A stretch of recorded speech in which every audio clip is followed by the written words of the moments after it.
నా lunch special ఈరోజు bread toast and creamy potato zucchini gravy అనమాట.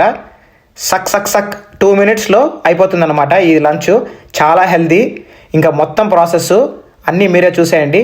ఫటాఫట్ ఫటాఫట్ అని అయిపోతూ ఉంటుంది. నేను మీకు చూపించినట్టు చిన్న చిన్న పీసెస్ అండి, షేపులు గీపులు అవంతా ఏం లేవు. మీకు ఎలా కావాలంటే అలా కట్ చేసుకోండి. మంచిగా మీకు ఇద్దరు ఏమేమి బౌల్ ఉంది తీసుకోండి. ఆలివ్ ఆయిల్ తీసుకున్నారా, మీకు ఎంత కావాలో అంత పోసుకున్నారా. ఒకటి మాత్రం మర్చిపోతండి, గ్యాస్ మాత్రం ఆన్ చేయండి. హీట్ ఎక్కిందా, ఆల్రెడీ ప్యాన్ పోసుకుని దాంట్లో జీలకర్ర వేసుకోండి, కొంచెం గ్రీన్ మిర్చి వేసుకోండి, కట్ చేసిన దాంట్లో ఒక్కొక్కటి వేసుకోండి. ఆనియన్స్, టమాటాలు, జుకీనీ, ఇంకోటి పొటాటోస్ అన్నీ ఒకటి తర్వాత ఒకటి వేసుకోండి.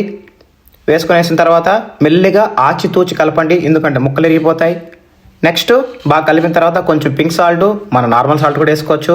పసుపు వేసుకొని, కొత్తిమీర వేసుకొని, కొంచెం నీళ్ళు వేసుకొని, ఎందుకంటే గట్టిగా కాకుండా అతుక్కోకుండా మాడిపోకుండా కొంచెం బాగా కలిపేసి ప్లేట్ వేసి ఒక 5 నిమిషాలు వెయిట్ చేయండి. Next bread toast. దీనికి ఏ ప్యాన్ అయినా తీసుకోవచ్చు, కానీ నేను కాస్టింగ్ ఐరన్ వాడుతున్నాను, ఎందుకంటే హెల్త్ కోసం మంచిది. ఎందుకంటే అల్యూమినియం, స్టీలు, సెరామిక్ ఒకటి వద్దు. టెస్ట్ చేద్దాము ఎలా ఉంది. వేడిగా ఉంది, ఆహా అద్భుతంగా ఉంది. ఇంకెందుకు వెయిట్ చేయడం, బౌల్లో వేసుకొని బాగా రోస్ట్ ఎక్కిన బ్రెడ్లు తీసుకొని వైట్ ప్లేట్లో పెట్టుకున్నాను, కట్ చేశాను, సర్వ్ చేశాను.